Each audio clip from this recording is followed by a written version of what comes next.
Rajasthan Royals యొక్క వరుస విజయాలకి Gujarat Titans break వేసింది. నిన్న జైపూర్ వేదికగా టీంతో జరిగిన థ్రిల్లింగ్ మ్యాచ్లో లాస్ట్ బాల్కి 4 కొట్టిన గుజరాత్ బ్యాట్స్మెన్ రషీద్ ఖాన్ 3 వికెట్ల తేడాతో తన టీంను గెలిపించాడు. సో ఈ మ్యాచ్ అయితే నిజంగా ఒక absolute thriller. Gujarat team match గెలవాలంటే లాస్ట్ ఓవర్లో 15 పరుగులు చేయాలి. బట్ ఈ టీం చూసుకుంటే అప్పటికే 6 వికెట్లు కోల్పోయింది. సో ఇలాంటి టైంలో ఆవేష్ ఖాన్ లాస్ట్ ఓవర్లో రన్స్ని డిఫెండ్ చేసుకుంటారని చెప్పి అందరూ ఎక్స్పెక్ట్ చేశారు. But GT mystery spinner Rashid Khan మరోసారి బ్యాట్తో అద్భుతం చేశాడు. చివరి ఓవర్లో 3 4లు కొట్టి గుజరాత్ టీంకు ఒక థ్రిల్లింగ్ విక్టరీ అందించాడు. మెయిన్లీ మ్యాచ్లో చూసుకుంటే రషీద్ ఖాన్ ఒక ఆల్రౌండ్ పెర్ఫార్మెన్స్ ఇచ్చాడు. మనం బ్యాట్ లైన్ ప్రివ్యూ వీడియోలో చెప్పుకున్నాం, ఈ మ్యాచ్లో రషీద్ ఖాన్ ఆ టీంకు చాలా కీలకం, అతను ఆడితే వాళ్ళు గెలుస్తారని చెప్పి. సో ఎగ్జాక్ట్లీ మ్యాచ్లో Rashid Khan with the ball రాణించాడు. అలాగే బ్యాట్తో కూడా ఒక మంచి క్యామ్ ఇన్నింగ్స్ ఆడాడు. మెయిన్లీ చివరిలో బ్యాటింగ్ వచ్చి కేవలం 11 బంతుల్లోనే 24 పరుగులు సాధించి ఆ టీంకు ఒక బ్రిలియంట్ విక్టరీ అందించాడు. సో విక్టరీ వల్ల అయితే Rajasthan team winnowing streak break పడింది. మెయిన్లీ హోమ్ గ్రౌండ్లో మ్యాచ్ ఓడిపోవడం అనేది నిజంగా రాజస్థాన్ టీంకు చాలా బాధను కలిగించే విషయం. అందులోనే లాస్ట్ బాల్ వరకు తీసుకొచ్చి మ్యాచ్ను కోల్పోయారు. సో ఈ మ్యాచ్లో రాజస్థాన్ టీం 196 పరుగులు కొట్టిన తర్వాత వాళ్ళ దగ్గర ఉన్న బౌలింగ్ లైనప్కు ఈజీగా డిఫెండ్ చేసుకుంటారేమో అనుకున్నాం. బట్ జీటీ బ్యాట్స్మెన్ ఒక అద్భుతమైన ఆల్రౌండ్స్ చూపించి ఈ మ్యాచ్ను 3 వికెట్ల తేడాతో గెలుచుకున్నారు. ఎనివే మ్యాచ్ అయితే వర్షం కారణంగా 40 మినిట్స్ లేట్గా స్టార్ట్ అయింది. అండ్ టాస్ గెలిచిన గుజరాత్ టైటన్స్ టీం ముందుగా ఫీల్డింగ్ తీసుకున్నారు. ఇక 2 టీంలలో చేంజెస్ విషయానికి వస్తే ఆర్ఆర్ వాళ్ళు కుల్దీప్ ని తీసుకొచ్చారు. అలాగే ఇంపాక్ట్ ప్లేయర్గా కేశవ్ మహారాజ్ లాంటి ఒక స్పిన్నర్ను తీసుకొచ్చారు. అయితే జీటీ టీం తీసుకుంటే మనం చెప్పినట్టే కేన్ మామ మరియు శరత్ పియర్ను పక్కన పెట్టి అభినవ్ మనోహర్ మరియు మ్యాథ్యూ వేడ్ని తీసుకున్నారు. అలాగే ఇంపాక్ట్ ప్లేయర్గా వాళ్ళు షారుఖ్ ఖాన్ లాంటి ఒక పవర్ హిట్టర్ని తీసుకొచ్చారు. సో 2 టీంలలో అయితే కన్సిడరబుల్ అమౌంట్ ఆఫ్ చేంజెస్ జరిగాయి. అలాగే టాస్ గెలిచి ఫీల్డింగ్ తీసుకున్న గుజరాత్ టీం కూడా చాలా వరకు మంచి స్టార్ట్ వచ్చింది. ఇనీషియల్గా జైస్వాల్ 24 పరుగులు చేసినప్పటికీ మరి అంత అగ్రెసివ్ స్టార్ట్ అయితే ఇవ్వలేకపోయాడు. 19 బంతులు 5 4లతో 24 రన్స్ చేశాడు. మెయిన్లీ జైస్వాల్ బ్యాటింగ్ చూసుకుంటే ఎక్కువగా టైం చేసే కంటే గట్టిగా కొట్టడానికి ట్రై చేశాడు. బలంగా బాల్ను బౌండరీకి పంపడం మీద కాన్సన్ట్రేట్ చేశాడు. దీనివల్ల అతను చాలా స్ట్రగుల్ అయ్యాడు. అండ్ ఆల్సో అనవసరంగా ఒక ఇన్నోవేటివ్ షాట్ ఆడదామని చెప్పి ఉమేష్ యాదవ్ బౌలింగ్లో అవుట్ అయిపోయాడు. ఈవెన్ బట్లర్ చూసుకున్న బ్యాటింగ్ చేయడానికి చాలా స్ట్రగుల్ అయ్యాడు. లాస్ట్ మ్యాచ్లో సెంచరీ కొట్టింది ఈ ప్లేయర్ అని అన్నట్టు చాలా స్లోగా బ్యాటింగ్ చేశాడు. 10 బంతులు 8 పరుగులు మాత్రమే చేశాడు. అండ్ ఆల్సో బ్యాట్ల వీడియోలో చెప్పుకున్నాం బట్లర్కు రషీద్ ఖాన్ మీద మంచి రికార్డు లేదని. సో ఎగ్జాక్ట్లీ అది మరోసారి ప్రూవ్ అయింది. రషీద్ ఖాన్ బౌలింగ్కి రాగానే తన ఫస్ట్ ఓవర్లోనే జాస్ బట్లర్ వికెట్ని తీసుకున్నాడు. సో ఆర్ఆర్ టీం అయితే పవర్ ప్లేలో 2 వికెట్స్ కోల్పోయి కేవలం 43 రన్స్ మాత్రమే చేయగలిగారు. అండ్ ఇదైతే వాళ్ళకి చాలా వరకు స్లోయెస్ట్ స్టార్ట్. అయితే తర్వాత చూసుకుంటే సంజు శాంసన్ మరియు రియాన్ పరాగ్ వీళ్ళిద్దరి మధ్య ఒక మైండ్ బ్లోయింగ్ పార్ట్నర్షిప్ వచ్చింది. ఈ ఇద్దరు బ్యాట్స్మెన్ కలిసి 3వ వికెట్ ఏకంగా 130 పరుగుల పార్ట్నర్షిప్ నెలకొల్పారు. అంటే ఈ పార్ట్నర్షిప్ అయితే ఐపీఎల్ చరిత్రలో 3వ వికెట్కు 2వ అతిపెద్ద పార్ట్నర్షిప్. సో ఇద్దరు రైట్ హ్యాండ్ బ్యాట్స్మెన్ అయితే ఒకరినొకరు కాంప్లిమెంట్ చేసుకుంటూ చాలా మంచిగా బ్యాటింగ్ చేశారు. ఎస్పెషల్లీ సంజు శాంసన్ అయితే వేరే లెవెల్ బ్యాటింగ్. అసలు ఎక్కడ కూడా స్ట్రగుల్ అవ్వకుండా ఒక ఫ్రీ ఫ్లోయింగ్ ఇన్నింగ్స్ ఆడాడు. మెయిన్ అతని బ్యాటింగ్లో స్పెషల్ థింగ్ ఏంటంటే బాల్ను గట్టిగా కొట్టడానికి చూడలేదు. జస్ట్ టైం చేస్తూ గ్యాప్స్లోకి బాల్ను పంపేవాడు. అలాగే రన్నింగ్ ద బిట్వీన్ వికెట్స్ కూడా చాలా ఎక్కువగా చేశాడు. సో సంజు శాంసన్ బ్యాటింగ్ అయితే ప్రజెంట్ చాలా మెచ్యూర్గా కనిపిస్తుంది. గతంలో లాగా తన వికెట్ను త్రో చేసేయకుండా ఎక్కువ ప్రైస్ పెడుతున్నాడు. మెయిన్లీ కన్సిస్టెంట్గా బ్యాటింగ్ చేస్తున్నాడు. ఇప్పటివరకు ఈ సీజన్లో అతను ఆడిన 5 మ్యాచ్లో 3 50s కొట్టాడు. సో అతను ఎలానే కనుక బ్యాటింగ్ కంటిన్యూ చేస్తే T20 వరల్డ్ కప్లో వికెట్ కీపర్ స్పాట్కి చాలా గట్టి కాంపిటీషన్ అవుతాడు. మెయిన్లీ ఇప్పుడు అతను రిషబ్ పంత్కు చాలా హెవీ కాంపిటీషన్ ఇస్తున్నాడు. సో శాంసన్ కనుక మే ఫస్ట్ వీక్లో ఇలాంటి ఇన్నింగ్స్లో మరో 2 ఆడితే ఖచ్చితంగా అతను T20 వరల్డ్ కప్లోకి తీసుకుంటారు.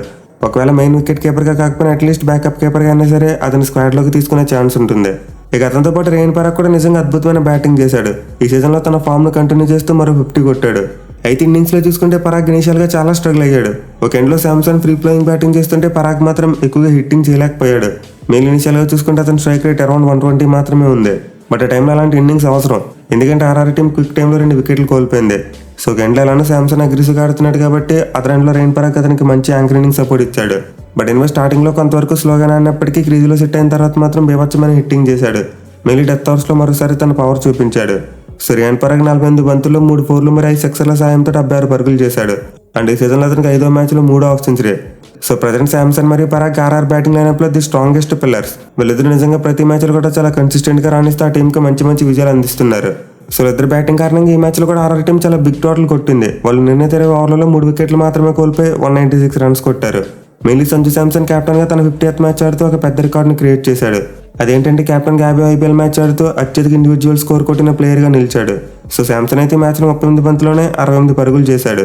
ఇక వీళ్ళిద్దరికి తోటి చివరిలో అట్మర్ కూడా ఒక మంచి క్యామ్ ఇన్నింగ్స్ ఆడాడు. 5 బంతుల్లోనే ఒక 6 and 4 కొట్టి 13 పరుగులు చేశాడు. సో ఈ టోటల్ అయితే ఖచ్చితంగా ఈ గ్రౌండ్లో ఒక మ్యాచ్ విన్నింగ్ స్కోర్. ఇక గుజరాత్ బౌలింగ్ విషయానికి వస్తే 1 man షో. రషీద్ ఖాన్ తప్పితే మిగతా బౌలర్స్ అందరూ కూడా రన్స్ ఇచ్చారు. మెయిన్లీ మోహిత్ శర్మ వరుసగా 2వ మ్యాచ్లో ఫెయిల్ అయ్యాడు. ఈ మ్యాచ్లో 4 అవర్స్లో ఏకంగా 51 రన్స్ ఇచ్చాడు. అలాగే ఉమేష్ యాదవ్ చూసుకున్న 4 అవర్స్లో 47 ఇచ్చాడు. Even other spinner Noor Ahmad కూడా చాలా స్ట్రగుల్ అయ్యాడు. ఎస్పెషల్లీ రియాన్ పరాగ్ అతను గట్టిగా టార్గెట్ చేసి కొట్టాడు. సో అతను కూడా 4 అవర్స్లో 43 రన్స్ ఇచ్చాడు. అండ్ స్పెన్సర్ జాన్సన్ కూడా 4 అవర్స్లో 37 రన్స్ ఇచ్చాడు. సో దిల్లీ టీంలో నలుగురు బౌలర్స్ ఆల్మోస్ట్ 10 గంట ఎక్కువ ఎకానమీతో బౌలింగ్ చేశారు. బట్ రషీద్ ఖాన్ చూసుకుంటే 4 ఓవర్స్లో 18 రన్స్ మాత్రమే ఇచ్చి 1 వికెట్ తీశాడు. సో నిజంగా ఈ మ్యాచ్లో అయితే రషీద్ ఖాన్ బౌలింగ్ చాలా స్టాండౌట్గా నిలిచింది. బ్యాటింగ్ అనుకూలిస్తున్న పిచ్ మీద అతనైతే ఒక మైండ్ బ్లోయింగ్ స్పెల్ వేశాడు. అయితే ఆర్ఆర్ బ్యాట్స్మెన్ తెలివిగా చేసింది ఏంటంటే రషీద్ ఖాన్కి ఎక్కువ వికెట్లు ఇవ్వలేదు. బట్లర్ వికెట్ ఇచ్చిన తర్వాత మరో వికెట్ ఇవ్వకుండా అతను చాలా జాగ్రత్తగా ఆడేశారు. దీనివల్ల ఆర్ఆర్ టీం ఎక్కువ వికెట్లు కోల్పోకుండా భారీ స్కోర్ కొట్టగలిగింది. ఇక చేజింగ్లో చూసుకుంటే గుజరాత్ టీంకి ఓపెనింగ్ పార్ట్నర్షిప్ పెద్దగానే వచ్చింది. మెయిన్లీ శుభ్మన్ గిల్ చాలా మంచి ఇంటెంట్తో బ్యాటింగ్ చేశాడు. బట్ అతను శాశ్వత దర్శనం చూసుకుంటే కొంతవరకు స్ట్రగుల్ అయ్యాడు. 25 బంతులు 35 పరుగులు మాత్రమే చేశాడు. దీనివల్ల ఆ టీం పవర్ ప్లేలో వికెట్ కోల్పోయినప్పటికీ 44 పరుగులు మాత్రమే చేయగలిగింది. సో గుజరాత్ టీం అయితే పవర్ ప్లేలో ఎక్కువ రన్ స్కోర్ చేయలేదు. బట్ గుడ్ థింగ్ ఏంటంటే వాళ్ళు వికెట్ కోల్పోకుండా మేనేజ్ చేశారు. అదే వికెట్ కోల్పోయిందంటే ఖచ్చితంగా మిడిల్ ఆర్డర్ మీద ఇంకా చాలా ప్రెజర్ పడేది. సో ఫస్ట్ వికెట్కి అయితే సుదర్శన్ మరియు గిల్ కలిసి 64 పరుగుల పార్ట్నర్షిప్ నెలకొల్పారు. అది కూడా కేవలం 8.2 ఓవర్స్లోనే. మరి తర్వాత చూసుకుంటే మాత్రం మిడిల్ ఓవర్స్లో టీం క్విక్ టైంలో 3 వికెట్లు కోల్పోయింది. మేలే కుల్దీప్ సింగ్ తన ఫస్ట్ ఓవర్లో సుదర్శన్ అవుట్ చేస్తే ఆ తర్వాత వేసిన ఓవర్లో మ్యాచ్ బెట్ మరి అభినవ్ మనోహర్ 2 వికెట్లు తీశాడు. దీంతో జీటీ టీం 79 పరుగులకే 3 వికెట్లు కోల్పోయింది. సో గుజరాత్ వాళ్ళకి మంచి స్టార్ట్ వచ్చినప్పటికీ ఆ తర్వాత మాత్రం వరుసగా వికెట్లు కోల్పోయారు. దీంతో వాళ్ళ స్కోరింగ్ రేట్స్లో అయిపోయింది. అలాగే శుభ్మన్ గిల్ కూడా కొంతవరకు చూసాడాల్సి వచ్చింది. ఇన్ఫాక్ట్ విజయ్ శంకర్ కూడా మరోసారి పెద్దగా కొట్టింది ఏమీ లేదు. 10 బంతుల్లో 16 పరుగులు మాత్రమే చేశాడు. సో చేజింగ్లో చాలా బలంగా ఉందనుకున్న గుజరాత్ టీం ఒక్కసారిగా షేక్ అయ్యింది. వాళ్ళు రెగ్యులర్ ఇంటర్వెల్స్లో వికెట్లు కోల్పోతే ఈక్వేషన్ టఫ్గా మార్చుకున్నారు. అయితే ఒక ఎండ్లో మాత్రం శుభ్మన్ గిల్ కెప్టెన్గా ఒక అద్భుతమైన ఇన్నింగ్స్ ఆడాడు. 44 బంతుల్లోనే 72 పరుగులు చేశాడు.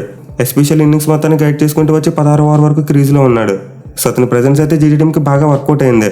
చివరిలో గిల్ అవుట్ అయిపోయిన తర్వాత వాళ్ళ పవర్ హిట్టర్స్ గేమ్ని బాగా టర్న్ చేశారు. సో 72 పరుగులు చేసిన గిల్ అయితే 16 ఓవర్ 2 బంతికి అవుట్ అయిపోయాడు. అండ్ ఈ టైంలో గుజరాత్ ఈక్వేషన్ 28 బంతులు 67 పరుగులు చేయాలి. అంటే చాలా వరకు టఫ్ ఈక్వేషన్. మిగిలిన టీం 5 వికెట్లు కోల్పోయింది. సో దీంతో ఈ టైంలో రాజస్థాన్ టీమే ఫేవరెట్స్గా ఉండి వాళ్ళే మ్యాచ్ గెలుస్తారని చెప్పి అందరూ ఎక్స్పెక్ట్ చేశారు. బట్ ఆ తర్వాత చూసుకుంటే 3 ఎక్సలెంట్ క్యామ్ ఇన్నింగ్స్లు వచ్చాయి. రాహుల్ అయితే 11 బంతులు 22 పరుగులు చేశాడు. అలాగే వాళ్ళు ఇంపాక్ట్ ప్లేయర్గా తీసుకొచ్చిన షారుఖ్ ఖాన్ 8 బంతుల్లోనే 14 పరుగులు కొట్టాడు. అండ్ చివరిలో రషీద్ ఖాన్ 11 బంతులు 24 పరుగులు చేశాడు. సో ఈ 3 క్యామ్ ఇన్నింగ్స్లు ఏవైతే ఉన్నాయో గుజరాత్ టీమే కాసులను సజీవంగా ఉంచాయి. మిగిలిన వాళ్ళ ముగ్గురు డెత్ ఓవర్స్లో ఆర్ఆర్ బౌలర్స్ మీద చాలా ఒత్తిడి పెట్టారు. సో 16 ఓవర్ నుంచి చూసుకుంటే ఆ టీం ప్రతి ఓవర్లో కూడా కన్సిస్టెంట్గా బౌండరీస్ కొట్టింది. సో 16 ఓవర్ దగ్గర నుంచి చూసుకుంటే జీటీ బ్యాట్స్మెన్ కన్సిస్టెంట్గా బౌండరీస్ కొట్టడం మొదలు పెట్టారు. అయితే 18 బంతుల్లో 42 పరుగులు చేయవలసిన టైంలో ఆవేష్ ఖాన్ ఒక మైండ్ బ్లోయింగ్ ఓవర్ వేశాడు. 18 ఓవర్లో బౌండరీస్ ఏమి ఇవ్వకుండా కేవలం 7 పరుగులు మాత్రమే ఇచ్చి షారుఖ్ ఖాన్ వికెట్ని తీసుకున్నాడు. దీంతో జీటీ టీం యొక్క విన్నింగ్ ఈక్వేషన్ చాలా టఫ్గా మారిపోయింది. 12 బంతులు 35 పరుగులు చేయాలి. సో అలాంటి టైంలో జీటీ టీం గెలవాలంటే ఒక మిరాకిల్ జరగాలి.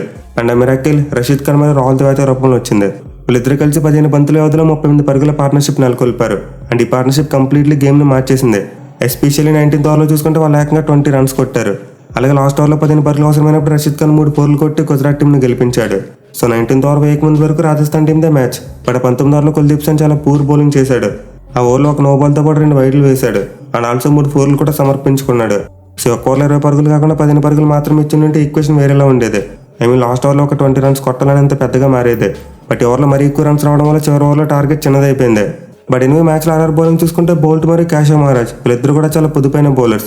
కానీ సర్ప్రైజ్ ఏంటంటే వీళ్ళిద్దరు కేవలం 2 ఓవర్స్ మాత్రమే వేశారు. బోల్ట్ పవర్ ప్లేలో 2 ఓవర్లు వేసి 8 పరుగులు ఇచ్చిన తర్వాత మళ్ళీ ఇంకో ఓవర్ వేయలేదు. అలాగే కేశవ్ మహారాజ్ కూడా 2 ఓవర్స్లో 16 రన్స్ ఇచ్చిన తర్వాత మళ్ళీ ఇంకో ఓవర్ వేయలేదు. సో కెప్టెన్ సంజు శాంసన్ వీళ్ళకి మళ్ళీ ఎందుకు బౌలింగ్ ఇవ్వలేదో నాకు అర్థం కాలేదు. మిగిలిన అశ్విన్ లాంటి బౌలర్ మీద కొంతవరకు అటాక్ చేస్తున్నప్పుడు కేశవ్ మహారాజ్ని ఎక్కువగా యూజ్ చేసి ఉండాల్సిందే. అలాగే బౌల్ చేత కూడా మిడిల్ ఓవర్స్లోనే 1-2 ఓవర్స్ వేయించేసి ఉంటే బాగుండేది.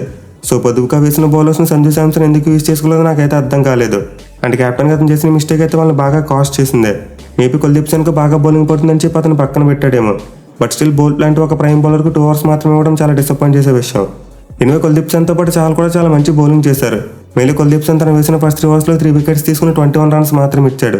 బట్ అతను వేసిన 19th ఓవర్ మొత్తం కంప్ అయిపోయింది. ఆ ఓవర్ కనుక సరిగ్గా వేసింటే అతని స్పెల్ ఇంకా బ్యూటిఫుల్గా ఉండేది. ఇక చాలు చూసుకున్న 2 వికెట్లు తీసుకున్నాడు కానీ అతను కూడా ఎక్కువ రన్స్కి వెళ్ళాడు. అలాగే ఆవేష్ ఖాన్ చూసుకున్న 18th ఓవర్ తప్పిస్తే అతను కూడా మిగతా 3 ఓవర్స్లో ఎక్కువ రన్స్ ఇచ్చాడు. ఈవెన్ అశ్విన్ కూడా 4 ఓవర్స్లో 40 రన్స్ ఇచ్చాడు. సో ఇలా మిగతా బౌలర్స్ అందరూ 10 కంటే ఎక్కువ ఎకానమీతో బౌలింగ్ చేసినప్పటికీ బౌల్ట్కి అయితే బౌలింగ్ ఇవ్వలేదు.